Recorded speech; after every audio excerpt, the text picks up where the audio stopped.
What up, my freaks? Ruinous Insight here with another Battlefleet Gothic Armada 2 Skalgrim Mod ship Spotlight. Once again, this time we return to the Knifeers, but this time it is the Corsairs and not the Asuryani that we're going to be taking a look at. Specifically, the El-Dinesh Titan, which is the brand new Titan in this version, and it is a pretty interesting one. A pretty interesting one because it stands out as a different sort of role from a battlefield perspective than most of the other, if not all of the other, although I suppose the other Titan's debatable, the other of the Corsair ships. Now, as we know, Corsairs are fragile and fast. That's what they do. They move in, strike hard, get out, and then come back in and just annoy you to death. That's what the Knifeers do in general, but these guys are really, really adept at annoying you to death. They're glass cannons, at least generally. The El-Dinesh, of course, stands out despite being the flagship of the fleet. It is a relatively slow one, so it doesn't really epitomize the same sort of combat doctrine that the rest of the fleet epitomizes. Although, to be fair, the craft world, the young craft world, is sort of similar in that regard, but you have to remember that the Asuryani are more in line with the playstyle that the craft world has as compared to these guys. Now, the El-Dinesh Titan is slow. It is, well... Okay, 250, you're obviously thinking 250 is not slow. 250 is very fast.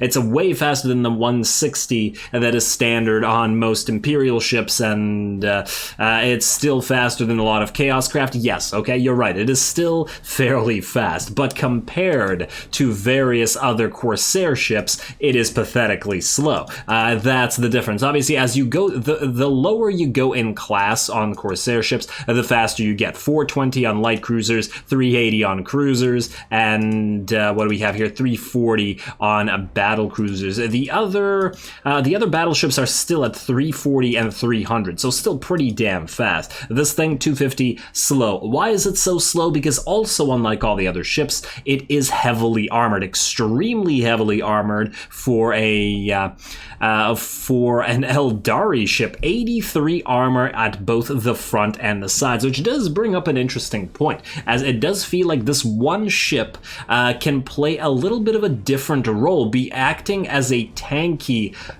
Eldari ship as compared to all the others, really. And we'll get into that a little bit more when we check out the upgrades a little bit later. Other than that, it's got a lot of defense turrets, but considering its cost, I think they're right on the money at 45. They're comparable to the other stuff that we've got going on. Could have, suppose, used a little bit more, but it's not a major issue. It's got more boarding damage and lightning strike damage than the other battleships as well, but at an insane 950 cost, it's damn well better. Considering the cost, you definitely have to build a fleet around it, but fortunately, this thing does appear to be able to protect itself. It has a lot of different kinds of weaponry.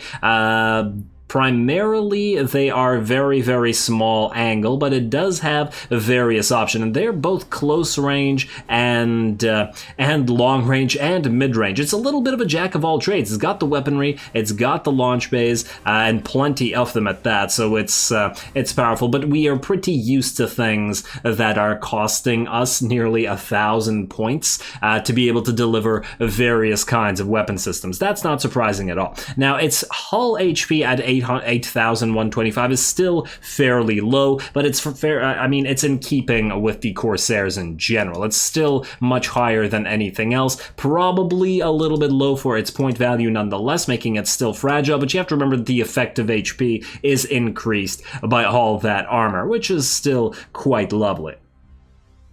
You do have to. I'm really interested in seeing this. I've never tried a sort of tanky Eldari fleet that doesn't really move around and annoy people to death, and I think I want to try it with the El-Dinesh. We're going to bring a couple support Kurnas ships, mostly just add a little bit more firepower and a little bit more launch bays. Why launch bays? Because we've already gone pretty heavily into this, and once again, it being that sort of jack of all trades thing, this thing also has a pretty decent amount of torpedoes with 16 torps able to launch, so we could in theory, if we wanted to replace the 2 Kernesses with 2 Shadows, for example, bring those Torps, we could replace them with really anything in terms of support, which is another thing I really like about this ship. It certainly fits the flagship because you can build pretty much any kind of fleet around it, and even more so, I guess, in a massive battle, as that'll give you more room to sort of support this thing. Anyway, let's take a look.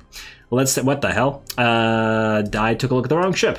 That's not the El-Dinesh. This is the El-Dinesh. Alrighty, so off the bat, I'm no Sky Raiders, go Twilight Sword. I like the Twilight Sword because it looks really cool. The gold accents on the red, I think, are pretty damn awesome. Yeah. And I like how bright it is. It's all bright and metallic looking. It's really nice. And I don't praise the Eldar too often, but honestly, this mod has me doing it a lot more than usual. But anyway, this thing, it's pretty cool looking. I like the fact that it doesn't really look like any of the other Eldar ships. In fact, it doesn't share a body structure with any of the ships, including the newer stuff. The newer stuff is still sort of similar to the general kind of outline that we have for various Eldari ships. Like, I mean, the Voidstalker isn't really newer stuff, but there's a lot of things here, and they all do sort of fit the mold, and therefore, wherein the El-Dinesh does not fit the mold is not just this, right? It's all over the place. It's the way it looks. It's the way it functions. It's an outlier. It's an outlier, and I like it. I'm really curious to see how this thing moves around and looks when it's shooting. But I really do like it. It's quite cool. It's quite cool. Anyway, let's take a quick look at the weapons once more. As I've already mentioned, it's got a little bit of everything. It's got those 4 torpedo launchers giving you 16 torpedoes, a heavy launch bay, and 8 regular launch bays, giving you plenty of fighters to defend yourself, especially in combination with that decent amount of turrets, and the fact that Eldari fighters are quite strong. It's got the mid-range pulsar cannon beam, which is always quite useful, but of course at only 10 degrees range. But those weapons can be really, really powerful. They certainly dish out the damage, and it's something to be feared. And then again, we have once again the Fuegin's Lance, which is a Skalgrim Mod weapon. It is a close combat weapon. I'm not entirely sure what's displaying 270 degrees front, but showing us 90 degrees front. That has always been kind of iffy, and I never know where weapons hit. I'm also really curious as to see which weapons are affected by runic targeting, or rather reload. Runic targeting node really only affects star cannons, but reload, because some weapons are actually built from other factions' weapons, right? So they don't, and others do. It's a little confusing. We will see either way as we get into the battle. And then finally, after the standard star cannon artillery, and absolutely tons of them, all over these 4, I don't know what to call them. I genuinely don't know what to call them. They're like nacelles with like guns on them or something, although they don't protrude the other way, but whatever. And then let's see what we have here. Also, they don't have any kind of... Yeah, that's not what they are. I don't know what the purpose of these actual structures are on Eldari ships, but other Eldari ships do sort of have these sorts of structures. They look to be sort of attached to... No, they're not attached to the sails. Also, I just realized you have 4 solar sails, but this says you have triple solar sails. So somebody's lying to me. Is it you? Is it you, El-Dinesh? Why are you such a liar? Alrighty, and finally, heavy pulsar cannon beams, the long-range option that we have. So definitely a decent amount of pulsar cannons. You're hitting enemies with pulsar cannons as they move in, and then when they get close, you start smacking them around with a ton of star cannon artillery and Fuegin's lances as well. So pretty cool. Lots and lots of different weapon choices, lots of tankiness, and this brings us to the actual upgrades, which I think are a pretty important thing to discuss with this particular ship. Let's take a look here. So I was trying to figure out what exactly we'd want to do with regards to the upgrades, i.e. you could go for super tanky, couldn't you? Like, you could go environmental energy drain, which prevents the hollow field from disappearing when you're in a gas cloud.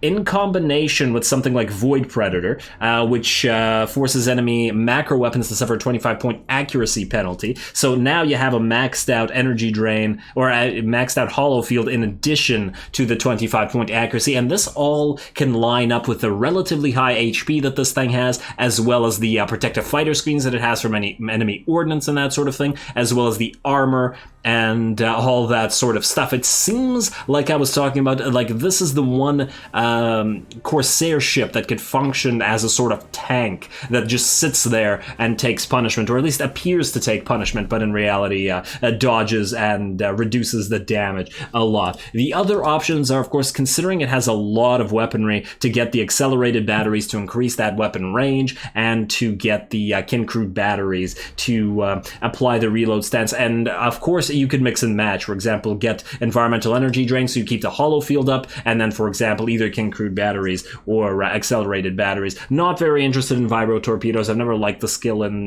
vanilla, and I doubt I'd like it now. Sure, it disables enemy stances, but that's far more annoying to me players, I feel, than it is to the AI. The AI doesn't care. And Spirit Crystal lenses is always fine. 20% damage extra to hull, it's always fine, but it's not so crazy good that it's probably worth being a little less fragile, which the glass cannon Corsairs, of course, have a problem with. Anyway, let's do a quick launch here. I'm going to try it with, let's try it without the tankiness first. Just go accelerated batteries and Kin-Crude batteries as well, and keep it in reload, keep it firing, keep it doing as much damage as possible. Let's see if, without getting any additional help from being able to hide in gas clouds and all that stuff, let's see if it's tanky enough to survive. Let's launch, and it says it wants to put us up against the Tyranids. That's a pretty interesting matchup. In fact, I think it would be a pretty difficult matchup, so let's do it.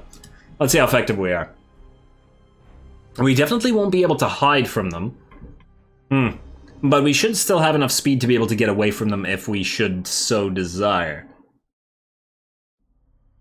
Alrighty, looking pretty cool already. Although it, unfortunately in this light, it looks the accents look a little bit more yellow than gold. Not to worry though.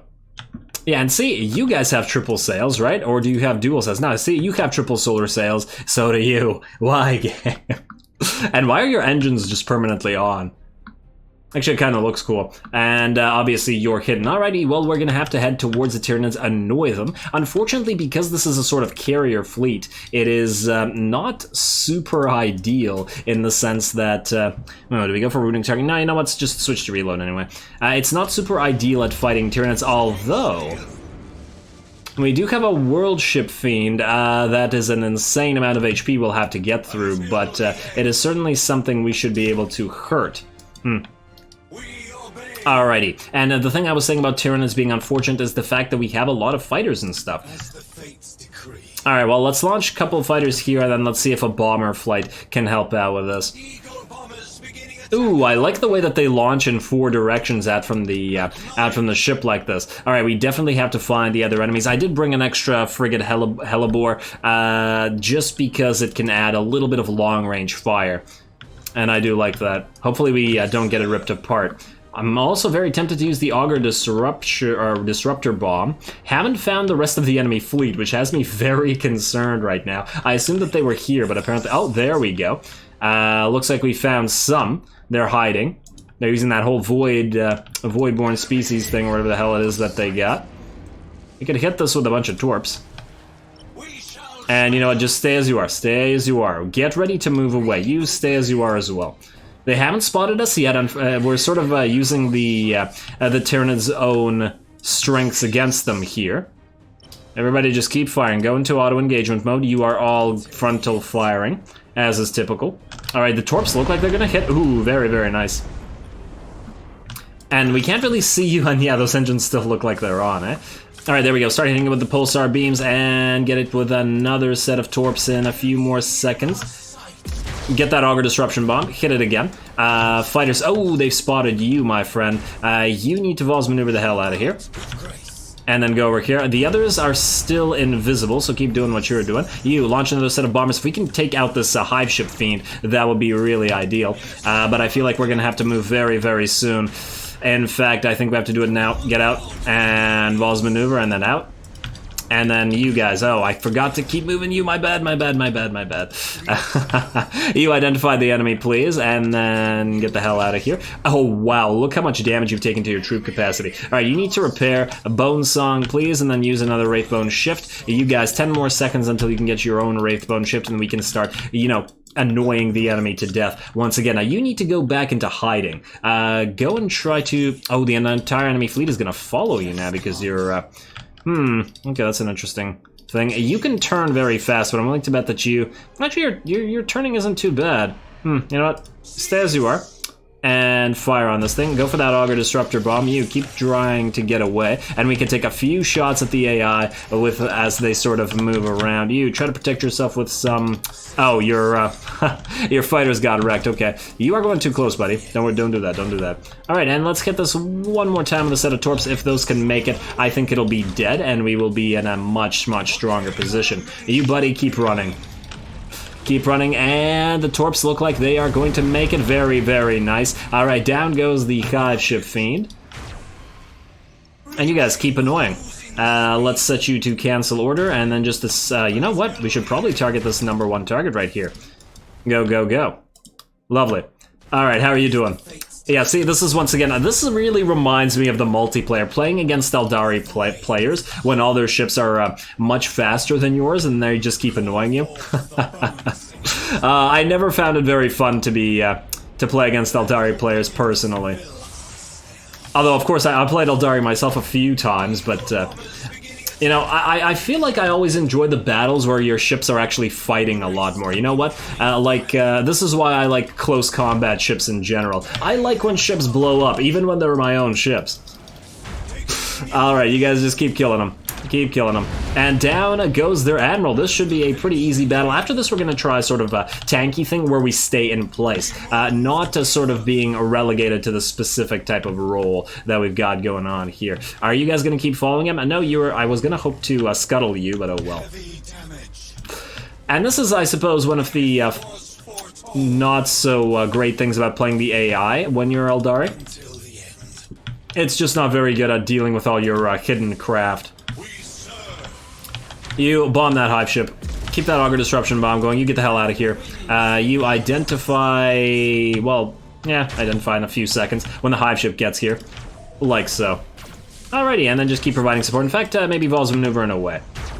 And you haven't even been identified yet, have you? Launch your torp... Oh, you're gonna go Feral Instinct, and the battle is over just like that. I'm gonna get another, again, another battle with the El-Dinesh staying in a place in a cloud with maximum tankiness, just to see how much firepower it can soak up before it dies. Let's do something like the Imperial Navy, somebody that will trade shots with us instead of trying to ram us, or somebody that we don't necessarily need to kite. So yeah, let's go. Launch again, this time against the Imperial Navy. I mean, the TAW would also serve that purpose, but I think I want Imperial Navy just because they have a lot of HP on their ship, so they wouldn't be able to be as easy to destroy. So launch immediately.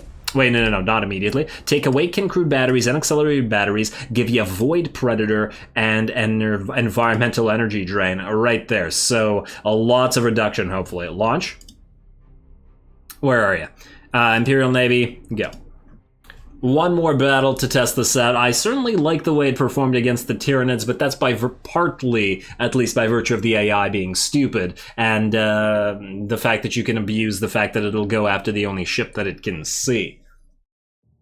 But I mean, obviously you'd still play it that way if you were against a player, in the sense that you'd try to sort of separate your fleet and kill things from out of hiding. Ooh, nice. I like its silhouette too, and once again looks very, very different from the other ships. Now, are you kidding me? This is the only place we have that's a gas cloud. I specifically did this so that there would be a gas cloud. Alrighty, well, we have to just try to get there as fast as possible. Everybody go into reload right away, and go. No, go here. My bad. Don't smash into each other, thank you. Hoo-hoo. I made myself nervous there for a second. Let's immediately... Wait. Immediately set up the Wraithbone Probe right here. Is that what it's called? Yeah, it is called Wraithbone Probe. Alright, you guys get ready to go forward once again. And why does this Kurnos feel faster than this one? Oh, you're sort of in the shadow of El-Dinesh. Kurnos in the shadow of El-Dinesh. Isn't that just the thing? Alright, you guys move it up forward. Alright, you move aside. Well, no, you can still provide things. We're gonna use you as the tank here. So these guys are all gonna hide behind you, if you can get into position. Let's see, our Wraithbone probe is getting ready to set up. The enemy fleet doesn't appear to have gotten here yet, so I think I'm pretty happy with that. You move it up all the way to the front, and then you guys go in behind them right there. And then you can just hide behind there. If we get hit with Nova Cannons, obviously it's not going to be so good for us, but, you know, it is what it is. And I don't want to push you forward with another Wraithbone shift because you might get damaged there. Alrighty, now I think we need to launch fighters here. We also need to pop that Augur Disruptor Bomb. The enemy is going to get close enough, but we should be able to hit them with at least some bombers. Go, go, go, everybody. And are you almost in place? Yes, you are. If they're going to identify anybody, let them identify you. Right there, and then go to auto engagement. I want to get at least one set of torps going. Kind of not so great at close distance like this. Do that. This one should at least die. There we go. Oh, did you really survive that? Alrighty, now we've been identified. Stay exactly where you are. Let's see how much damage they're actually able to output against you while you're not moving. They can all fire at you. You haven't been taking much yet.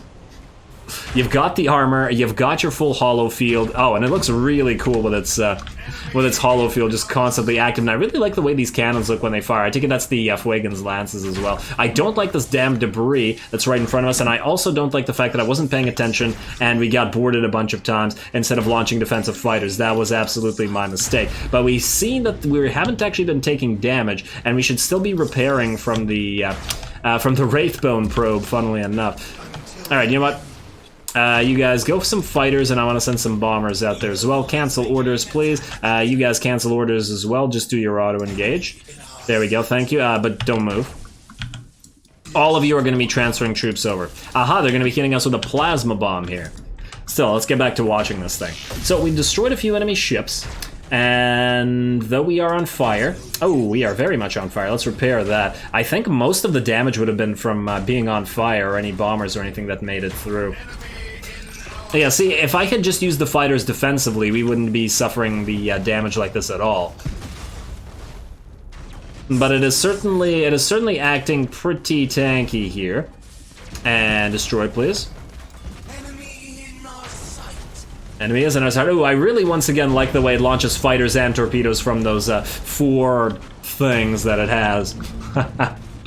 I don't know what to call them. Alright, you should really be a #1 target. They have a light cruiser as their admiral, funnily enough. You want to launch bombers then? Oh, yeah, it's the plasma bombs that are hurting us because the plasma bombs aren't... I think they do true damage, right? The armor doesn't actually... Or does it? No, we got hit by like 2. I don't think so. Okay, you want to move here. You want to move here, buddy. And fire on these guys. Thank you. Right here, repair that fire on board. Yeah, the fire on boards really, really hurt, don't they? You keep up with the defensive fighters, and yeah, it's the troop issue that's definitely, you know, being an issue right now. Oh, and it looks like some of the enemy, they disappeared. Well then, you now have a job. Go. Go, go, go. Identify them and mark them up right there. There we go. There we go, and then fire on the #1 target. Before you lose all your troops, transfer some over. There we are. And then everybody else, keep transferring troops over. We just have to keep you alive long enough to actually destroy the enemy fleet. And one more plasma bomb, and they'll run out of plasma bombs, won't they? Because outside the plasma bombs, you're barely taking any damage, El-Dinesh. I'd actually be really interested to see how this thing fares in an all-out duel like this against a massive titan like an Abyss or well, any of the Imperial Titans, really. It obviously would not stand up to a ram, but if the AI wants to sort of duke it out at long range, this thing looks to be pretty... it looks to be king of that. Well, at least with these 2 upgrades. Permanent hollow field, permanent macro accuracy reduction. Look 4 shots of plasma macros, 4 misses. We just saw that there. Another 4 shots and another 4 misses. So this is exactly what I was talking about. It's pretty intense. Alrighty, you, and it looks like they might be out of plasma bombs, I'm not entirely sure. And they're almost out of troops. Okay, well, keep sending support bombers now, I guess. And as those support fighters, you know what, keep some fighters to yourself. I don't want to move you out here because we're kind of in a pretty good place. And I do want to point out that these guys have also been identified this entire time, and they haven't been damaged. These 2 upgrades in combination are pretty damn annoying to deal with. Although I will also point out that it's not dishing out a crazy amount of damage compared to how much damage we were dishing out against the Tyranids. Obviously, without the Kin Crude batteries and the enhanced range provided by the enhanced weapon batteries, or whatever the hell that upgrade is called, a lot of our weapons aren't actually firing at this distance, and we would need to move up a little bit closer and outside of the gas cloud. Although, maybe if we move here, we might be able to get close enough to fire some of our weaponry. You guys can just can attack whatever the hell you damn well please. Bombers here, please. Alright, move it up, try to get that 10% degree angle lined up. Or 10 degree, what is percent? You know what I mean. And you know what? Hit it with torps. Oh, damn, I forgot. These are slow torps, yeah, these are definitely slow torps. I think half will miss and half will hit. Maybe a couple extra of these will hit. It doesn't matter because the ship is dead. Yeah, my bad. You get used to short burn torps and then you mistime it sometimes. And now it's your turn. And we've actually repaired a lot of our HP. We were down by a lot. So this ship, by virtue of the massive amount of armor and HP that it has, in combination with all these tankiness abilities, it appears to get stronger and stronger as the fight goes on, because the enemy has less and less ways to hurt it, and thus it just keeps regenerating. Which is kind of hilarious. I suppose the same thing is true for the Necrons in general, but you don't miss the Necrons as much as you miss this guy. Alright, you are about to get destroyed by those bombers. We still have to remember that these things are carriers after all. Although, just judging by the fact that these guys are also as tanky, that's pretty good. Like, imagine if this fleet hadn't even brought the plasma bombs. We wouldn't even be hurt. We'd be completely fine. And, oh, we're out of fighters. This is gonna hurt. These troop ships. And oh wait, no, our bombers are coming back, and then where are you going? Alrighty, well, let's just head out and destroy the last of the enemy ships here. We will suffer the lack of damage reduction, but you know what? Let's hunt down this last ship. Eternal Jubal. You are not eternal. That's for damn sure. Oh, and the Fuegan's Lances firing on you. Surprised they didn't destroy you. Get those star cannons going. Oh, I didn't even see that you were out here as well. All right, down you go, buddy. A little bit of support. There we go. Look at those turrets firing. Oh yeah, that's nice. It does look really cool, you gotta admit. Especially in these colors. Here comes the Imperial ship, and we would have obviously done better just continuing to hide, but there's no need. Oh, and I see the deck goes down. They're gonna board us again, and its HP is, well, it's dropping. We still have torps, so we can't hit it because we're too close. My bad. I really wish that this hit the boarding all around trait that some of the other ships have. All right, there we go. Carriers will finish you off. Oh, and I forgot to switch you back to reload. My bad. Down you go. Bombers will do the job, or otherwise the weapons will finish it. And that's that. That should be the last ship. Yes? Yes? Oh wow, is there some little tiny ship hiding somewhere? Yeah, there's a little tiny ship hiding somewhere. You are gonna go into Drifting Hulk, but fortunately we could just revive you. And yeah, that's another thing why you want to stay in the gas cloud when you don't maximize your damage output, but I'm honestly not sure that you actually need it with the ship. It's already so decently tanky that you're probably better off just using movement and maintaining your hollow field manually, rather than just using it to sort of park yourself in the cloud and take barely any damage. Obviously the troop ships are dangerous, but that was 99% my own fault for being too distracted watching the stuff happen and not launching defensive fighters. I just wanted to show you guys that there are options. This does give you a pure tank sort of option if you go the stuff, a pure stationary tank more than that, which is completely unusual for the Corsairs. But I do think that the Kincrude batteries and accelerated batteries especially will perform a lot better, because you really need those accelerated batteries so that your star cannons aren't stuck at the 9,000 range, which is a little bit